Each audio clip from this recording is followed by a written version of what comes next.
வணக்கம் மக்களே, எல்லாரும் நல்லா இருக்கீங்களா? நான் நல்லா இருக்கிறேன். பூனைக்குட்டி நல்லா இருக்குது. இன்னைக்கு எங்கள் ஃபேமிலி பற்றி தான் சொல்ல போகிறேன். எதுக்கு இவ்வளோ தூரம்? ஏதோ எங்கள் அம்மா அப்பா இறந்துட்டாங்க.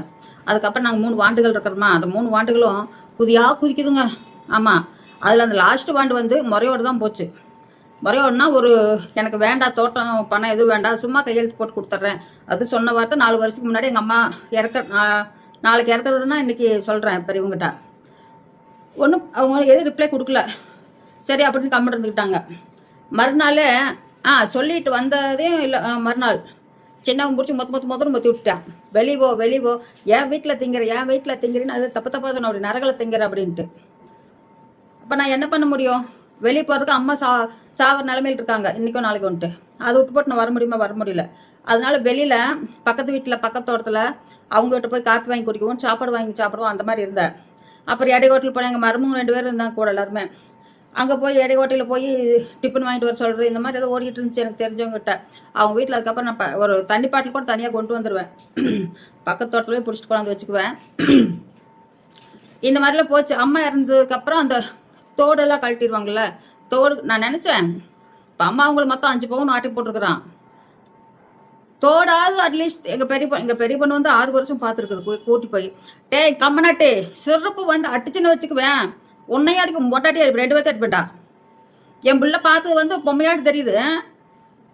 ஏதோ பார்த்தாங்க அப்படின்ட்டு. சாப்பாடு யாரா போட்டாங்க? அவங்க எச்ச தட்டு 6 கழுவுனது, அவங்க துணி 6 துவைச்சு போட்டது. பொண்டாட்டி போட்டாளா? வந்தாலும் பொண்டாட்டி சண்டை கட்டிட்டு போயிடுறா.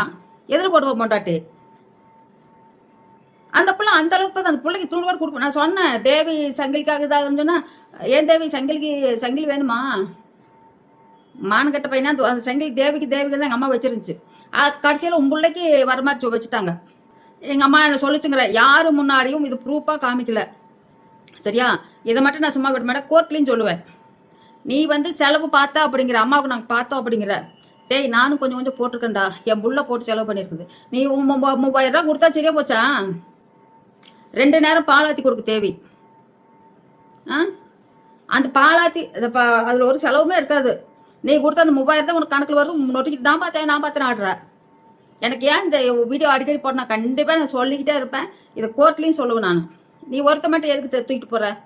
நீ தூக்கிட்டு போ. 4 பேருக்கு முன்னாடி வச்சு இந்த மாதிரி ஆயிருக்குது இவ்வளோ இருக்குன்னு சொல்லி கணக்கு காட்டிட்டு தூக்கிட்டு போக. கூட்டு வாங்கல விட்டுருவேன்னா செருப்பு பிஞ்சிடும். அறிவட்டம் முண்டா. நீ மனுஷியா முதல்ல குரங்கு பூச்சி வச்சு நுணுக்குன்னு வச்சுக்கிட்டு இருந்த புண்ணை புரு புட்டிட்டா.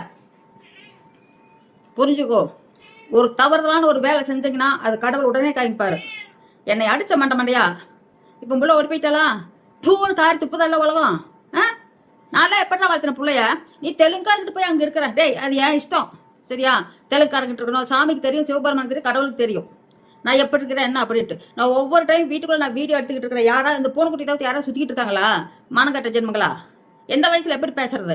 அவன் என்னமோ அவன் பாட்டு பிடிங்கிட்டு அவன் பேசுறான். நீ என்னமோ நீ பேச பாரு. 2 பேர்த்துக்குமே சொல்றேன், இந்த தோட்டத்தை கொடுக்கக்கூடாது அப்படின்னு நீ பேசிட்டு இருந்தா வேண்டியதில்லை. நான் அதுக்குன்னு வந்து முறையா போனா விட்டுருவேன். அப்படியே கண்டினியூவா கேஸ் போட்டுக்கிட்டே இருக்கலாம். அது அப்புறம் செத்துட்டானா தீந்து போச்சு அப்படின்னு செத்துட்டா நான் செத்துட்டா என் பேரனுக்கு எழுதி வைப்பேன். அப்புறம் என்ன பண்றது? நான் அந்த வேலையை தான் பண்ண போறப்ப. ஏன்னா அது எழுத மட்டும் வச்சுக்க ரொம்ப ரொல் பண்ணிக்கிட்டு இருக்கீங்க. அது எழுதிட்டோம்னா கப்பு சுப்புன்னு அடங்கிக்குவீங்கல்ல, அவ்வளோ வேதனை வருது. யாரை கேட்டு எடுத்துட்டு போன அந்த மோதிரம் சங்கிலி எல்லாம் தோடு? இன்னைக்கு என்ன வேலைக்கு விற்கிது?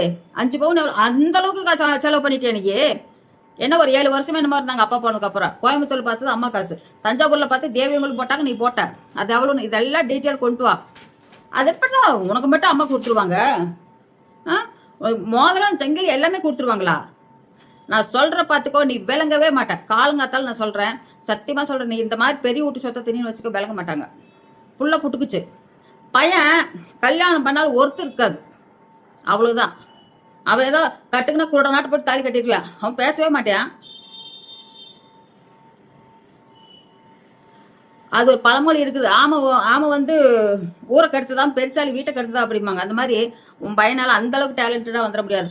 படிச்சிருக்கிறான், அதுக்கு தகுந்த மாதிரி வேலை கொடுக்குறாங்க, அதை பட்டன் தட்டிக்கிட்டு இருக்கிறான், சரியா? டேலண்டட், பேசுறது, திறமையா பேசுறது, பயக்காம இருக்குட்டே. அம்மா இறந்ததுக்கும் புள்ளையும் பையனும் தோட்டத்துக்குள்ள தான் சுத்திக்கிட்டு இருந்தாங்க. கிட்ட வந்து எட்டி பார்த்தாங்களா? சொல்லு, வந்து பார்த்தாங்க. நான் சொல்கிற சென்னையில் வந்து நார் அடிச்சுட்டு வர மட்டும் விட மாட்டேன். அந்த நகைக்கு வந்து நீ ரிப்ளை கொடுக்கலன்னு வச்சுக்குவேன், அதுக்கு பதில் சொல்லு. சென்னை வந்து நார் அடிப்பேன். நல்லா இப்போ திருட்டாங்க பெரியவங்க சொல்லி திருடி கூட திருட்டுங்க. அது வெயிட் பண்ணுங்க. நன்றி, வணக்கம்.